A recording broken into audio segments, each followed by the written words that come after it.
Hello दोस्तों, जैसा कि आप सभी को पता है कि एलपी को साइको एग्ज़ाम हो चुका है। मेरा 15 तारीख को था फर्स्ट शिफ्ट में। ठीक है दोस्तों, तो कैसा एग्ज़ाम हुआ, कैसा मतलब क्वेश्चन पूछे गए, कितना टाइम मिला है ना, और एग्ज़ाम सेंटर पर क्या माहौल रहा। ठीक है, सारा इस वीडियो में बात करने वाले हैं, तो आप वीडियो में अंत तक बने रहे।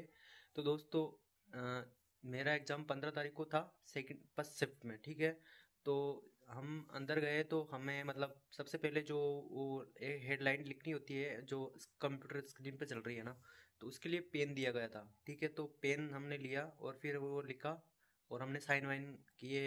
ठीक है, जैसे ही एग्ज़ाम स्टार्ट हुआ वो पेन तो वापस ले लिया। ठीक है, और जैसे ही एग्ज़ाम स्टार्ट हुआ तो मेरे तो कुछ दिक्कत नहीं है, लेकिन मेरे बगल में एक बंदा बैठा था, तो उसका जो मेमोरी वाला पार्ट है ना दोस्तों, तो उसमें टाइम रुक गया और हमारा चल रहा था।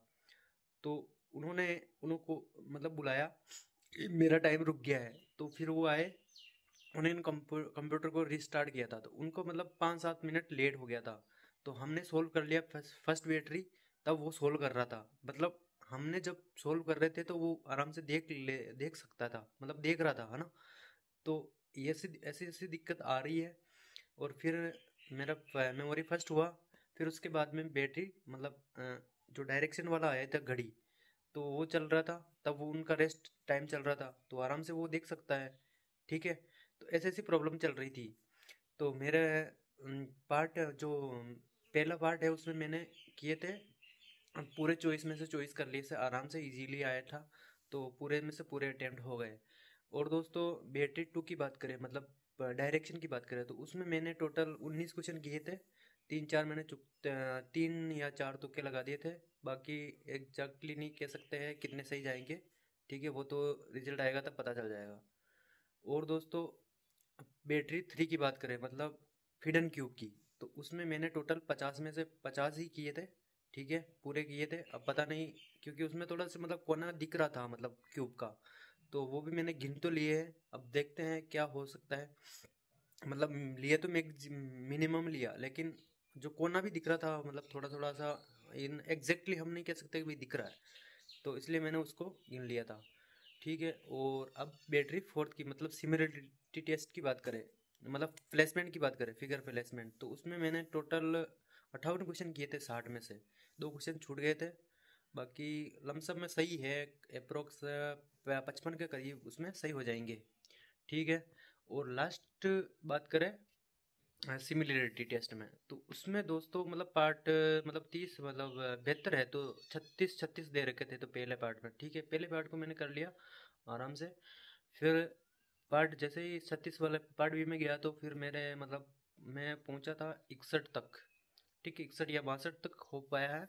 हाँ, लेकिन जो किए मैंने वो सही किए। और मतलब इतना मतलब नज़दीक ऑप्शन दे रखा था दोस्तों, जैसे वो मतलब एक आकृति दे रखी थी और 5 आकृति थी, इतनी मिलती जुलती थी कि मतलब बारीक मतलब पूरा देखना पड़ रहा था। इस वजह से टाइम कम पड़ रहा है, वरना टाइम तो कम नहीं पड़ता।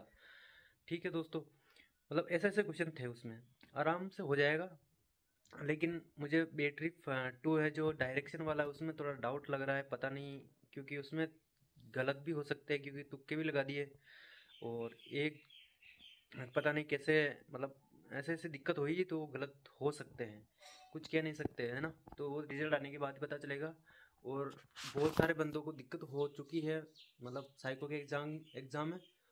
तो किसी का लैपटॉप नहीं चल रहा है, तो किसी का माउस काम नहीं कर रहा है। कोई बोल रहा है कि माउस काम नहीं कर रहा है मतलब आपको चलाना नहीं आता है, तो भैया वो उन्होंने सीबीटी टू पास किया है, फर्स्ट पास किया, सीबीटी टू पास किया, तो माउस तो चलाना आता होगा भाई। तू भी जानता है यार, आपने भी एग्ज़ाम दिया है, तो आपको भी पता है इतना। जब बंदा सीबीटी टू पास कर लेता तो उसको माउस तो चलाना आता ही होगा ना। तो बहुत से बंदे बोल रहे हैं कि उसको माउस चलाना नहीं आता इसलिए वो, मेरा तो नहीं हुआ। हाँ नहीं हुआ, मेरे भी नहीं हुआ, लेकिन मेरे बगल में बैठा है ना, उसको दिक्कत हुआ। आप मान नहीं रहे हो ना, दिक्कत कर रहा है कंप्यूटर को, किसी के नहीं चल रहा है, किसी का टेक्निकल इशू आ रहा है, पता नहीं क्या क्या हो। मतलब हमारे शिफ्ट में हमारा जो हमारे सेंटर था, तो उसमें भी 5 से 7 जने के तो होगा हुआ है। हमारे मेरे बगल में बैठा तो उसके हुआ।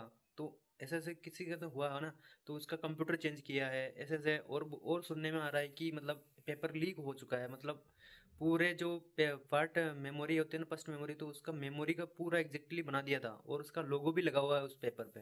तो बोल रहे हैं कि भाई पेपर भी लीक हो चुका है।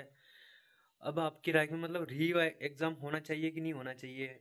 होना तो चाहिए, क्योंकि उनके साथ धोखा होगा फिर तो, जो जिनका मतलब एग्ज़ाम नहीं हुआ है, मतलब किसी कारण से नहीं हो पाया है। जैसे हम अपने ऊपर ले चले तो हम, जैसे हमारे साथ भगवान ना करे हमारे साथ ऐसा हो जाता, तो क्या ये सही होता? फिर उनका उनका एग्ज़ाम करवा देते हैं, फिर उनका तो मतलब बेड लक ही है एक तरह से। और क्या होता, गुड लक भी हो सकता है, उनको टाइम मिल जाएगा, ऐसे भी बोल रहे हैं। फिर टी स्कोर बढ़ेगा, कट ऑफ बढ़ेगी, एवरेज स्कोर बढ़ेगा तो कट ऑफ बढ़ेगी, जाहिर सी बात है टी स्कोर बढ़ जाएगा। तो ज़्यादा चांस है कि भाई या तो सभी का एग्ज़ाम हो जाए, सभी का, है ना, या पता नहीं जो आरआरबी गाइडलाइन देगी वही होगा। अभी एस के सर और उनके साथ सारे स्टूडेंट हैं, वो उनको सपोर्ट करो दोस्तों, ताकि जो भी निकले वो निकले जल्द, जो भी उनके द्वारा कुछ भी हो, जो मुमकिन हो सके वो करे। अभी देखो शिक्षक जो है वो शर्ट खोल के उतर चुके हैं। अब देखो मतलब शिक्षक हमारे लिए कर रहे हैं, मतलब कोई बोलेगा कि शिक्षक जिनका पेपर अच्छा चला गया मान लो, वो तो बोलेगा कि भाई शिक्षक गलत कर रहे हैं, हमारा पेपर तो हो गया, और उन्होंने सभी का पेपर रद्द करने के लिए बोल रहे थे, एग्ज़ाम की बात कर रहे थे। तो एग्ज़ाम सिर्फ उन्हीं का ही होना चाहिए जिनका एग्ज़ाम मतलब जिनका इश्यू आया है, कुछ भी इश्यू आया, तो इश्यू तो आया है। ऐसे मतलब हर सेंटर की बात करें तो 10-10 तो निकल रहे हैं ना, उनकी वजह से दूसरे भी डिस्टर्ब हुए होंगे ना, और वो भी डिस्टर्ब होंगे होंगे क्योंकि उनका पेपर लास्ट तक चल रहा था। तो किसी को बाद में जैसे पेपर एग्जाम खत्म हो गया तो कोई पैसा चेक करने जा रहा है, कोई क्या करने जा रहा है, तो हुआ है तो होगा ही ना।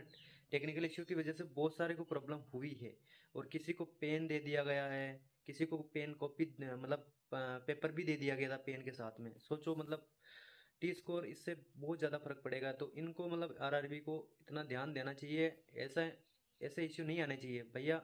ये मतलब 2 एग्ज़ाम पास करके आए हैं, फिर इनकी तैयारी करते हैं, हम उनकी तैयारी करते हैं, कितना दुख होता है जब ऐसी चीज़ें सामने आती है, देखने को मिलती है। कुछ करो भाई। और दोस्तों आपकी क्या राय है ज़रूर बताइए, चैनल को सब्सक्राइब नहीं किया तो सब्सक्राइब कर लीजिए। जय हिंद, जय भारत।